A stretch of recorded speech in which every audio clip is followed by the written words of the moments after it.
Welcome all. मेरा नाम है पीयूष मिश्रा और मैं क्लास 6 ज्योग्राफी को आज कंटिन्यू करने वाला हूँ। ठीक है, तो अभी तक हमने चैप्टर 5 तक पढ़ लिया है। ठीक है, उसमें अगर आपको कोई भी डाउट है, अगर कोई ऐसा लगता है कि मैंने टॉपिक अच्छे से नहीं बताया, तो आप वो मुझे कमेंट बॉक्स में बता देना। तो मैं उसके लिए आपको क्या करूँगा, एक सेपरेट वीडियो उस टॉपिक पे आपके लिए ले आऊँगा। तो आज से हम स्टार्ट करने वाले हैं चैप्टर नंबर 6। तो चैप्टर नंबर 6 आपका क्या कहता है, major landform of the earth. तो अब लैंड फॉर्म क्या होता है आपने देखा होगा, तो आपको यहाँ पे क्या क्या दिखता है। मतलब अगर मैं सारी बिल्डिंगों को सपोज करिए गायब कर दूं यहाँ से, तो आपको क्या दिखेगा, प्लेन। ठीक है, लेकिन अभी आप क्या है, चले जाएं कहाँ पे, हिमाचल प्रदेश या JNK जम्मू कश्मीर चले जाएं या लद्दाख चले जाएं, तो वहां पे आपको क्या दिखेगा, पहाड़। ठीक है, अभी आप छोटा नागपुर चले जाएं, ठीक है, वहां पे आपको क्या दिखेगा, प्लेट्यू। ठीक है, जिसको हिंदी में कहा जाता है पठार। ठीक है, पठार। ठीक है, अब इनमें देखिए अलग अलग है, हर जगह धरती सेम नहीं है। धरती कुछ मान लीजिए इस तरह से है, ऐसे है, फिर ऐसे है, फिर ऐसे है। ठीक है, फिर धरती ऐसे ऐसे। तो हमने क्या किया है, इनको नाम दे दिया कि भाई ये प्लेन है। ठीक है, PLAN प्लेन है, ये आपकी प्लेट्यू है, ये आपके माउंटेन है।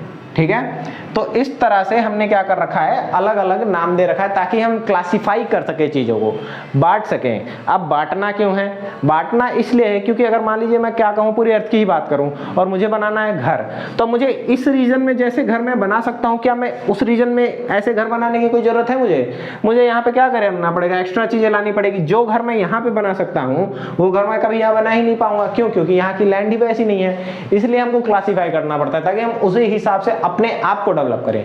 ठीक है, तो जो पहला आपका मेजर लैंडफॉर्म है वो है आपका माउंटेन। ठीक है, तो क्या है, माउंटेन। अब देखिए माउंटेन क्या होता है, ये तो सबको पता है, ये हम हमेशा ड्राइंग बनाते आए हैं कि ये है भाई माउंटेन। तो हम जो देखते हैं वो माउंटेन केवल इसी तरह है। मतलब हम जनरली बात करते हैं फोल्ड माउंटेन की। ठीक है, फोल्ड माउंटेन। तो माउंटेन का एक ही माउंटेन ही है, माउंटेन के टाइप्स नहीं है। नहीं, माउंटेन के भी 3 टाइप्स हैं आपके। ठीक है, पहला क्या है, फोल्ड माउंटेन। दूसरा क्या है, वोल्केनिक माउंटेन। ठीक है, और वोल्केनिक माउंटेन। ठीक है, और तीसरा आपका क्या है, होस्ट एंड गार्बन माउंटेन। ठीक है, होस्ट एंड गार्बन माउंटेन्स। तो देखिए ये अलग अलग तरीके के आपके माउंटेन्स होते हैं। तो मैं क्या करूंगा, आपको बारी बारी ये सारी चीजें बताता हूं। पहला क्या है, ये देखिए, ये जो आपको माउंटेन है, जैसे ये क्या है, धरती में जो चेंजेस होते हैं वो बेसिकली 2 रीजन्स की वजह से होते हैं। ठीक है, जो भी आप देखते हो ये जो फॉर्मेशन हो रही है, ये माउंटेन बन रहे हैं, ये प्लेन बन रहा है, तो ये 2 वजह से, एक होता है इंटरनल और एक होता है एक्सटर्नल। तो पहला इंटरनल प्रोसेस क्या होता है, इंटरनल प्रोसेस हम जानते हैं कि अर्थ किस पे बटी हुई है, टेक्टोनिक प्लेट्स पे। ठीक है, टेक्टोनिक प्लेट्स पे बटी हुई है, सारी अर्थ टेक्टोनिक प्लेट पे रखी हुई है और वो मूव करते हैं। जब एक टेक्टोनिक प्लेट जब दूसरी टेक्टोनिक प्लेट को धक्का देती है तो ये क्या करते हैं, ये ऐसे ऐसे उड़ जाता है। अभी जैसे मैं आपको एग्जांपल के लिए क्या दिखाऊं, जैसे ये मान लीजिए मेरे पास एक पेज पड़ा हुआ है आगे। अब जैसे ये है, ठीक है, मैं क्या करूंगा, जब मैं इसको धक्का दूंगा तो आप देख रहे हो कि ये उठता हुआ चला रहा है। ये देखिए उठता हुआ चला जा रहा है ना, ये बन गया माउंटेन। ठीक है, तो अब ये क्या है, ये हमेशा ऐसे उठता ही रहेगा? नहीं, एक लिमिट आएगी, मतलब कह सकते हैं 10 किलोमीटर तक या 10,000 या इस तरह, बेसिकली 10 किलोमीटर समझ लीजिए, ये उससे ऊपर नहीं जाएगा। क्यों नहीं जाएगा, ये आप 11th में जब आप साइंस लेंगे तो वहां पे आपको पढ़ाया जाएगा मैक्सिमम हाइट। ठीक है, वहां पे एक फुल टॉपिक है मैक्सिमम हाइट का। तो ये क्या करता है, आपको दबाता है तो आप इस तरह से चीजें उठने लगती हैं। ठीक है, अब उठने लगती हैं तो ये आपका क्या बनाता है, ये आपका फोल्ड माउंटेन बनाता है। ठीक है, तो ये हो गया आपका। दूसरा क्या है आपका, वॉल्केनिक माउंटेन। तो देखिए वॉल्केनिक माउंटेन भी दिखता फोल्ड माउंटेन की ही तरह है, लेकिन क्या है उसमें, ये है आपका, ये ऐसा ही दिखता है वो भी, लेकिन यहाँ पे जो आपका टॉप होता है वो यहाँ पे इस तरह से होता है, जिसके अंदर से क्या निकलता रहता है, लावा।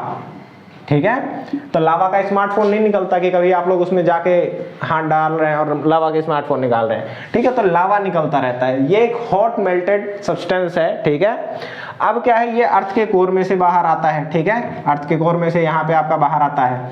तो ये होता है आपका क्या बोलते हैं, वॉल्केनिक माउंटेन। तो वॉल्केनिक माउंटेन जनरली वॉल्केनिक ही क्या, सारे माउंटेन मिनरल रिच होते हैं। मिनरल रिच क्यों होते हैं, क्योंकि इन पे बहुत सी डाइवर्सिटी होती है, पेड़ की, फ्लोरा की, फना की, ठीक है। तो ये हो गया। तीसरा क्या है आपका, होस्ट एंड गारमेंट, HORST होती है इसके spelling, HORST, host and garment. तो इसमें क्या होता है कि जो ये इस तरह के माउंटेन्स होते हैं, ठीक है, इसको क्या कहा जाता है, होस्ट एंड गारमेंट माउंटेन्स, ठीक है। तो इसमें जो ऊपर वाला पार्ट होता है इसको क्या कहा जाता है, होस्ट, HORST, ठीक है, और इस नीचे वाले रीजन को गारमेंट, ठीक है। तो इस तरह के माउंटेन आपको बेसिकली यूरोप में देखने को मिलेंगे, ठीक है, वहां पे जनरली है इस तरह के माउंटेन एक दो जगह। और आपको फोल्ड माउंटेन्स, तो आपका हिमालय भी फोल्ड माउंटेन है। हिमालय में क्या है, जो इंडियन टेक्टोनिक प्लेट है वो किसको, एशियन टेक्टोनिक प्लेट को प्रेस कर रही है कंटिन्यूअसली, जिसकी वजह से आपका हिमालय का बर्थ हुआ। और हिमालय की आपको मजेदार बताऊं, हर साल हाइट बढ़ जाती है, ठीक है, कुछ सेंटीमीटर से। वो क्यों होता है, क्योंकि अर्थ मतलब जो इंडियन टेक्टोनिक प्लेट है उसको बहुत हौले हौले धक्का दे रही है, ठीक है। अब क्या है कि माउंटेन्स एक बहुत ही इंपॉर्टेंट पार्ट है होते हैं किसी भी कंट्री का, ठीक है। अब ऐसा क्यों है, इसलिए है क्योंकि ये क्या करते हैं, ये तो एक मान लीजिए बैरियर की तरह की भी काम करते हैं कई बार। अब जैसे मान लीजिए हमारा जो हिमालय है वो एक बैरियर है, ठीक है, किसके बीच में है, चाइना और इंडिया के बीच में। कई बार हमारी डायरेक्ट लड़ाई इसी बैरियर की वजह से नहीं हो पाती, ठीक है। कई बार हमें युद्ध जैसी स्थिति आती है, फिर हम उसको टाल देते हैं, वो इसी वजह से टालना पड़ता है, क्योंकि इस पे लड़ाई करना उतना इजी होता नहीं है, क्योंकि टरेन बहुत जो होती है उबड़ खाबड़ होती है माउंटेन। और क्या है कि ये जो माउंटेन होते हैं बहुत रिसोर्सफुल होते हैं, ठीक है, यहाँ से नदियाँ निकलती हैं आपकी। अब जैसे जितने भी आप देखोगे आपके देश में जितनी भी नदियाँ हैं वो सारी कहाँ से, किसी ना किसी पर्वतमाला से निकली हुई हैं, ठीक है। और अगला क्या है कि एक बैरियर की तरह मतलब वाटर होल्डर की तरह काम करते हैं। वाटर होल्डर जैसे ये मैंने दो माउंटेन बनाए, यहाँ से आ रही है आपकी नदी, आपने बना दिया यहाँ पे डैम, तो ये क्या हो गया, वाटर को हमने स्टोर कर लिया। तो अब इसको हम वाटर को क्या कर सकते हैं, जहां मान लीजिए सूखा पड़ रहा है कहीं पे, तब हम इस वाटर को रिलीज करते हैं, बारिश नहीं हो रही है तब हम इस वाटर को रिलीज कर दें, ठीक है। तो इन सारे कंडीशन में क्या होता है, हमारा जो माउंटेन है वो एक बैरियर की भी तरह काम करता है, ठीक है। अब इसी के साथ मैं इस वीडियो को खत्म करूंगा, ठीक है। अगली वीडियो में मैं आपको बाकी प्लेट्यू के बारे में बताऊंगा, ठीक है। तब तक के लिए जय हिंद।